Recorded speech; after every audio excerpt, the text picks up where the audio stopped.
So I'm in your book on page 5, and it's talking about drawing conclusions. Remember, when we draw a conclusion, that's when we decide an answer about something that you've seen or read, okay? So here we have this nice glass of ice water, okay? And it's a hot day. Let's hope it gets a little warmer. You are playing outside on a hot day. You bring a glass of ice water with you to drink. After a while, you notice that the ice is gone. What do you think happened to the ice? Well, at the bottom of your page, if you look down here, you know that it was a hot day. So what happened to the ice? What's your conclusion? What's your conclusion? What do you think happened to the ice? Yeah, the ice melted, right? It's hot. It's going to melt. Good job. So that is the correct answer. It melted. Now we're going to skip over the STEM activity. Unless that's something that you and your parents want to do for fun, you can check that out if you'd like. But we're going to jump right on over to page 16. We're going to jump to page 16. I'm going to go to my computer here to make it a little bit faster.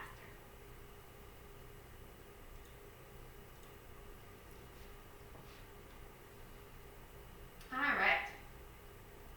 So here we have another Explore It. You can totally do this at home.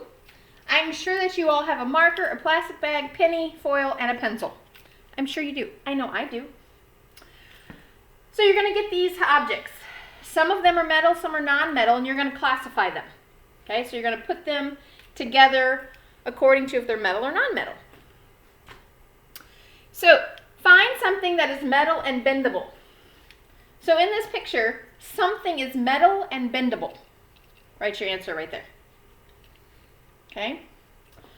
Are all metal objects bendable? What do you think? Are all metal objects bendable? I have my keys here. Can't really, it take a lot of effort for me to bend that. So are they? No, they're pretty rigid. They're stiff. So rigid means stiff. Okay? So like the penny here, it's stiff. It's not going to bend. It would take a lot to bend it. One is another way to classify the objects. So we said we could classify them by metal or non-metal, but could we classify them as bendable or rigid? Remember, rigid means stiff, not bendable. We definitely could. Bendable, bendable. Not. Those three things are rigid, right? They're stiff. Okay, you can definitely do that. You can explore that at home. If you look at the top of this page, it's talking about an orange. And I love this orange experiment here. So what you have is you have two oranges. One with peel, one without. Okay? Now, this is science class, so we're going to talk science for a minute. Why do you think that orange is floating? Why is that orange floating? Think about why an inner tube in a swimming pool might float. Or a pool noodle might float.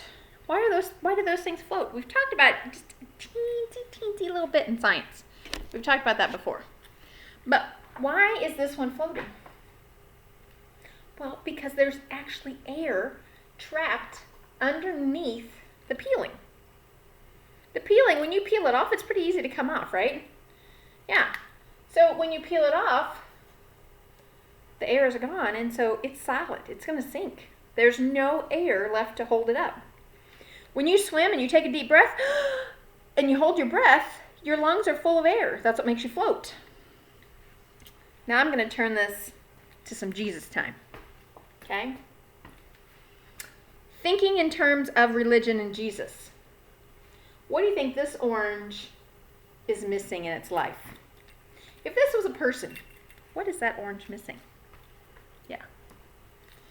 Jesus is your Savior. He's your cover. He's going to save you from sinking into sin.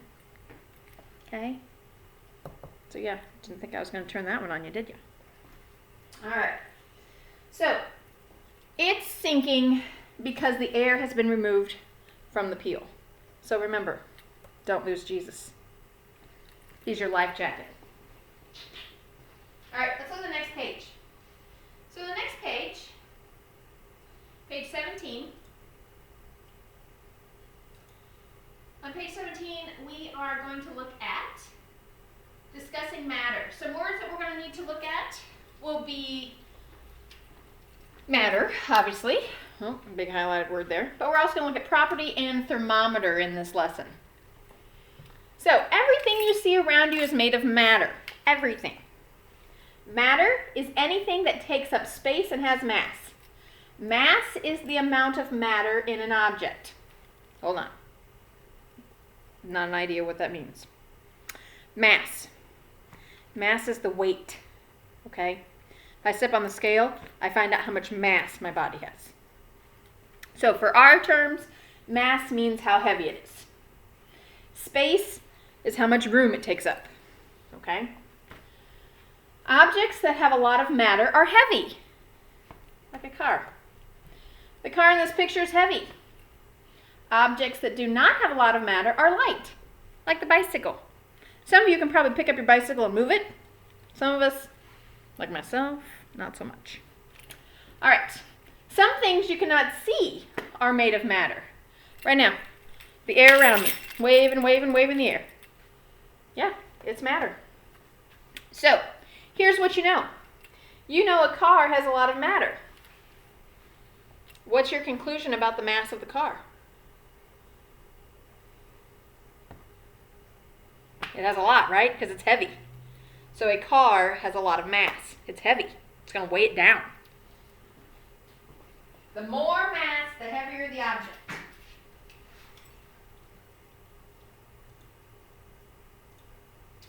Page 18. On page 18, we're talking about properties, okay? And again, here's the word property highlighted. That's our text feature there. What is a property? Well, a property is something that an object, something about an object that you can observe with your senses, like an adjective. You can describe matter by telling its properties. Weight is a property of matter. Weight is how heavy or light something is. So again, there's that mass. How much mass does it have? That's how much weight it has. Okay? Now, how can you measure the weight of something? You can use a scale, right? Some people use food scales. Some people have scales at home that they step on and see how much they weigh. There are different types of scales that you can use. It's asking us to look at the picture and try to decide what properties we could sort the blocks in the basket. Okay? So if we look at the blocks in the basket, they're kind of over in the corner. They're on the other page. Let's see if I can get the other page to pull up. Let's see. I can get 2 pages at once. No. Well, apparently it doesn't want me to do that. So the blocks we're talking about are right here. Here are the blocks. They're over here in these baskets. How could we describe those blocks? How could we talk about their properties? Okay? So what kinds of things could we say about these blocks? We could organize them by color, right? Look at this one. And then look at this one. What's another way we could organize them? By shape. Okay? So we got color, we've got shape. We don't know how much they weigh, but I bet some of those blocks could be heavier than others, especially if they're wooden ones. What about size?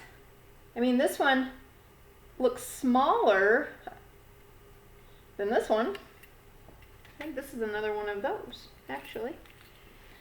So there are lots of different ways that we could organize those blocks, okay? Another thing you can do is talk about the color and the texture, Okay, at the top of this page, it talks about color and texture. Color is a property of matter. Matter can be brown, it can be blue, purple, green, orange, rainbow, whatever. Okay, any color you can think of. Texture is also a property of matter. The texture is how something feels. So is it rough? Is it smooth? Think about the top of your table at home. It's probably pretty smooth, right? If you feel a piece of sandpaper, it's going to feel pretty rough. So those, again, are properties that we could describe. Again, think of adjectives. How do we describe it? What could we say about this chair? The chair is blue. So the adjective would be blue. Blue chair. Blue chair. Chair being our noun. Look at that. Signs and writing. What? I want you to try to look around at home and see if you can find some objects. Paper, metal, plastic, rock, wood, anything. I want you to feel it. I want you to look at the colors. I want you to check the size of things, the shape. And think about how those things could be grouped together. All right, you did a little experiment with the penny, the tinfoil, the pencil, the marker, and the plastic bag. I want you to see if you can find some other objects that maybe you can do that with and decide how to organize them. Maybe there are toys, certain types of toys that you have that you would like to organize. Okay? You could definitely do that. But remember, properties are the way we can describe the matter. What color, what size, what texture, and so on and so on. You use your senses, eyes, ears, sometimes your mouth and your nose, depending on what you're measuring. Okay? All right, I'll see you in a little bit about page 20 and 21.